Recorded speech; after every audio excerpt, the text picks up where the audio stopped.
নমস্কার দর্শক বন্ধুরা, লাইফ ইন ভিলেজ চ্যানেলে আপনাদের সুস্বাগতম। তা আজকে আপনাদেরকে যা দেখাবো আগে কখনো দেখেছেন কিনা জানি না। এটি হচ্ছে ডাইনোসরের কঙ্কাল। দেখুন, ইন্ডিয়ান মিউজিয়ামে সংরক্ষিত করে রাখা রয়েছে। এটা পুরো বডিটা ডাইনোসরের, আর এগুলো দেখুন বাচ্চা তার। বহু দুর্লভ এই জিনিস, তা আমি আজকে দেখতে পেয়েছি, আপনাদেরকেও তুলে ধরলাম। ডাইনোসর আর ডাইনোসরের বাচ্চা।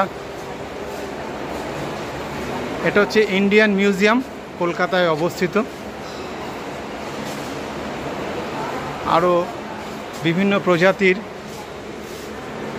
পশু পক্ষীরা রয়েছে, আপনাদেরকে সেটাই তুলে ধরলাম।